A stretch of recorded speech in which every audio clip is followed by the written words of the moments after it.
जी दिल्ली से। राधे राधे।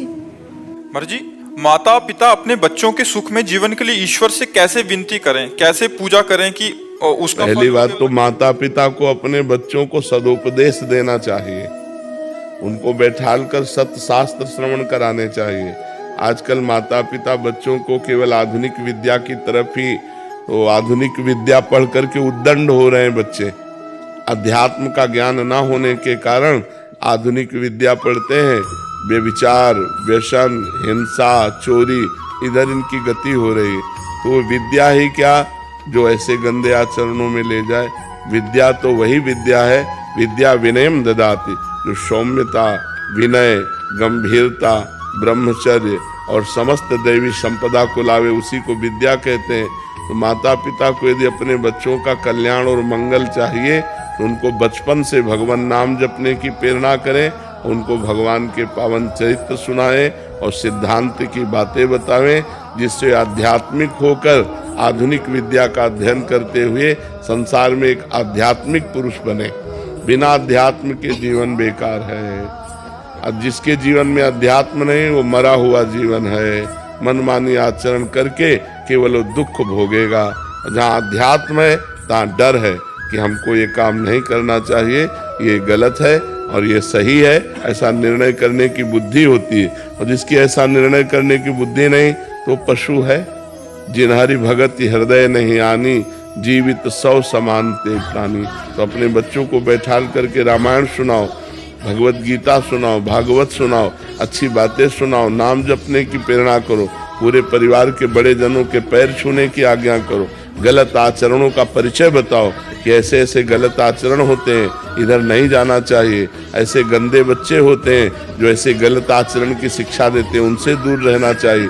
तब उन बच्चों का जीवन, छोटे छोटे बच्चे गंदी गंदी बातों से युक्त हो रहे हैं, मोबाइल हाथ में है, गंदा आचरण देखते हैं, गंदी बातों में बढ़ रहे हैं, तो वही बॉयफ्रेंड, गर्लफ्रेंड, व्यभिचार, वही फिर व्यसन, नशा करने लगते हैं। फिर उसके बाद उनकी हिंसात्मक वृत्ति हो जाती, क्योंकि रुपया चाहिए।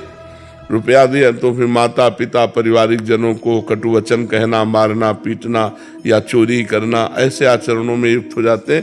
तो अध्यात्म की शिक्षा माता पिता को अपने बालकों को देनी चाहिए। पर दुर्भाग्य यह है कि माता पिता अध्यात्म में नहीं है। माता पिता को ही ज्ञान नहीं कि अध्यात्म क्या है, तो बच्चों को क्या अध्यात्म की शिक्षा देंगे। बिना अध्यात्म के जो मन है वो आसुरी प्रवृत्ति में चला जाता है, राक्षसी प्रवृत्ति में। देखो ना, अरे किसी की बेटी हो, थोड़ा तो तेरे हृदय में भाव होना चाहिए कि ये भी मनुष्य की बच्ची है, ये किसी की बच्ची भी हो। कैसे भी जब सुनने को मिलते हैं ना, जैसे लोग बता कि एक बच्ची के साथ ऐसा किया, तो अब सोचो आप, ये राक्षसी पना आया कि नहीं है। अगर थोड़ा भी अध्यात्म होता तो भगवान का डर होता कि ना होता, थोड़ा संयम होता, थोड़ा संयम नियम से, तो कैसे कोई ऐसे आचरण कर सकता है। तो सब आचरण नए बच्चे ही तो कर रहे हैं जो अध्यात्म विमुख। क्या वो पढ़े लिखे नहीं है? पढ़े लिखे, आधुनिक पढ़ाई में खूब ग्रेजुएट है, लेकिन आध्यात्मिक पढ़ाई ना होने के कारण वो अपने आचरणों से भ्रष्ट है, वो अपने आचरणों से गिरे हुए हैं। तो हमें लगता है बच्चों की उन्नति के लिए बाल्यावस्था से आध्यात्मिक भी उनको ज्ञान कराना चाहिए, जिससे उनका चरित्र पवित्र हो, जिनसे उनके आचरण अच्छे हों, जिनसे उनका बोलना, व्यवहार, बर्ताव अच्छा हो। आजकल बच्चे अपने माता पिता से ऐसे बात करते हैं जैसे नहीं करना चाहिए, असभ्य बातें करते हैं। तो ये पढ़ाई लिखाई का है? पढ़ाई लिखाई का तो ये है कि अपने बड़े बुजुर्गों से हाथ जोड़ के बात करना, नम्र बात करना, उनकी बात स्वीकार करना, उनके चरण स्पर्श करना, ये सब बातें भूल जा रहे हैं। तो हम इसीलिए कहते हैं अपने बच्चों को बैठाल कर धार्मिक प्रवचन सुनाओ, धार्मिक ग्रंथों को सुनाओ, नाम जप करवाओ, पवित्र भोजन करने की उनको शिक्षा दो, पवित्र आचरणों की शिक्षा दो, तब उनका जीवन उत्तम और महान बनेगा।